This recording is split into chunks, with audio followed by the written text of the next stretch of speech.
పవన్ కళ్యాణ్ చేపట్టిన ధర్మ పరిరక్షణ యాత్ర శనివారం విజయవంతంగా ముగిసింది. 3 రోజుల పాటు కేరళ, తమిళనాడు రాష్ట్రాల్లో సాగిన ఈ యాత్రలో ఆయన తనయుడు అకీరా నందన్తో కలిసి పాల్గొబోతున్నారు. మొదట కేరళ వెళ్లిన పవన్ అక్కడి నుంచి తన యాత్రను ప్రారంభించి అనంతరం తమిళనాడుకు వెళ్తారు. అక్కడ ఆయన నిర్దేశించుకున్న ఆలయాలు సందర్శించి తన ఆధ్యాత్మిక యాత్రను పూర్తి చేసుకున్నారు. 3 రోజుల పాటు పవన్ కళ్యాణ్ సాగించిన ఈ యాత్ర ముగిసిన వెంటనే ఆయన నేరుగా గన్నవరం ఎయిర్పోర్టుకు చేరుకుంటారు. అక్కడి నుంచి మంగళగిరిలోని జనసేన పార్టీ కార్యాలయానికి వెళ్లారు. యాత్రకు బయలుదేరే ముందు పవన్ హైదరాబాద్లో విశ్రాంతి తీసుకున్న సంగతి తెలిసిందే. కొన్ని రోజులుగా అనారోగ్యంతో బాధపడుతున్న ఆయన కొంతకాలం విశ్రాంతి తీసుకొని ఆ తర్వాత యాత్రకు బయలుదేరారు. ఈ నేపథ్యంలో ఆయన డిప్యూటీ సీఎం విధులకు కొంతకాలంగా దూరంగా ఉన్నారు. తంజావూరులో యాత్రను ముగించిన పవన్ కళ్యాణ్ నేరుగా హైదరాబాద్ వెళ్లే అవకాశం ఉన్నప్పటికీ ఆయన అందుకు భిన్నంగా గన్నవరం చేరుకున్నారు. దీన్ని చూస్తే పవన్ కళ్యాణ్ మరింత కాలం విధులకు దూరంగా ఉండకుండా వెంటనే తన రాజకీయ బాధ్యతలు స్వీకరించాలని నిర్ణయించుకున్నట్టు తెలుస్తోంది. అలాగే శనివారం రాత్రి నిర్వహించబోతున్న ఇండియా ట్రస్ట్ మ్యూజికల్ నైట్ కార్యక్రమంలో సీఎం నారా చంద్రబాబు నాయుడుతో కలిసి పవన్ కళ్యాణ్ పాల్గొన్నారు. కార్యక్రమానికి టాలీవుడ్ సంగీత దర్శకుడు తమన్ నేతృత్వం వహించగా ఎన్టీఆర్ ట్రస్ట్ మేనేజింగ్ ట్రస్టీ హోదాలో చంద్రబాబు సతీమణి నారా భువనేశ్వరి దీన్ని నిర్వహిస్తున్నారు. రాజకీయాలతో పాటు పవన్ కళ్యాణ్ సామాజిక కార్యక్రమాల్లో కూడా చురుగ్గా పాల్గొంటూ వస్తున్నారు. పవన్ కళ్యాణ్ చేపట్టిన ఈ ధర్మ పరిరక్షణ యాత్ర ఆధ్యాత్మికతకు మాత్రమే పరిమితం కాకుండా రాజకీయంగా కూడా ఓ సందేశాన్ని అందించిందని విశ్లేషకులు భావిస్తున్నారు. తన ఆరోగ్య సమస్యల కారణంగా కొన్ని రోజులుగా రాజకీయ కార్యక్రమాలకు దూరంగా ఉన్నప్పటికీ తిరిగి ప్రజల్లోకి వచ్చేందుకు ఆసక్తిగా ఉన్నట్టు తెలుస్తోంది. రాజకీయాల్లో తన పాత్రను మరింత బలపర్చుకునే దిశగా అడుగులు వేస్తున్నట్టు స్పష్టమవుతోంది పవన్ కళ్యాణ్. కూటమి ప్రభుత్వం అధికారంలోకి వచ్చి 8 నెలలు మాత్రమే అయినప్పటికీ ప్రజలకు ఇచ్చిన హామీలను అమలు చేసే దిశగా చర్యలు తీసుకుంటోంది. ముఖ్యమంత్రి చంద్రబాబు మాట్లాడుతూ తమ ప్రభుత్వం ప్రజల సంక్షేమాన్ని దృష్టిలో పెట్టుకొని అనేక నిర్ణయాలు తీసుకుంటున్నారని చెప్పారు.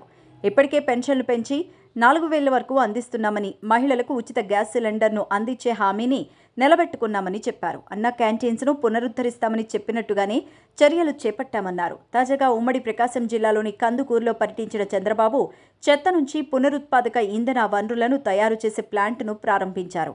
అనంతరం జరిగిన సభలో మాట్లాడుతూ తమకు ఎన్నో అభివృద్ధి కార్యక్రమాలు చేపట్టాలని ఉందని, అయితే ఆర్థిక పరిస్థితులు కొంత ఇబ్బంది కలిగిస్తున్నాయని చెప్పారు.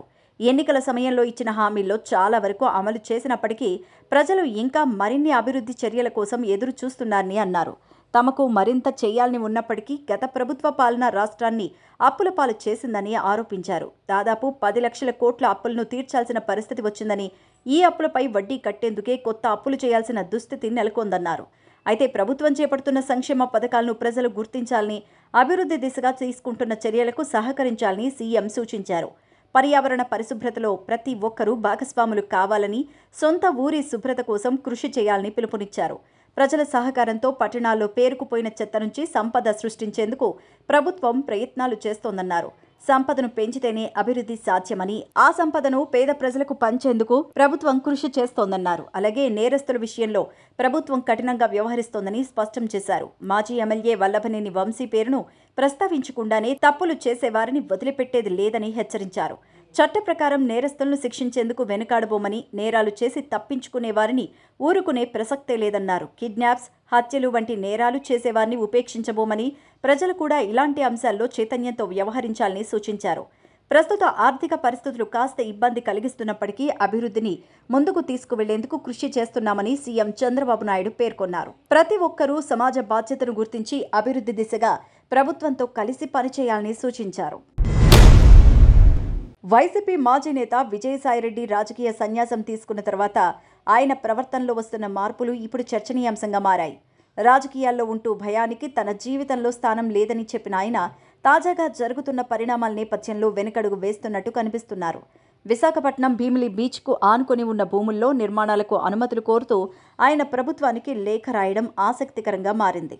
గతంలో అలాంటి అనుమతులు కోరని ఆయన ఇప్పుడు తన వైఖరి మార్చుకోవడం వెనుక కారణాలేంటి అనేది చర్చ మొదలైంది. వైసీపీలో ఉన్నప్పుడు విజయసాయిరెడ్డిపై భూముల విషయంలో అనేక ఆరోపణలొచ్చాయి. పార్టీకి ఉత్తరాంధ్ర ఇన్ఛార్జిగా ఉన్న సమయంలో విశాఖలో విలువైన భూములను అక్రమంగా పొందారని, ప్రభుత్వ స్థలాలను ఆక్రమించారని విమర్శలు వచ్చాయి. ఈ అంశంపై హైకోర్టులో కేసులు నమోదయ్యాయి. కోర్టు ఆదేశాలతో ప్రభుత్వం ఆయా భూముల్లోని ఆక్రమణలు తొలగించేందుకు చర్యలు చేపట్టింది. ఈ పరిణామాల తర్వాత సాయిరెడ్డి మెల్లగా వెనక్కి తగ్గుతున్నట్టు కనిపిస్తోంది.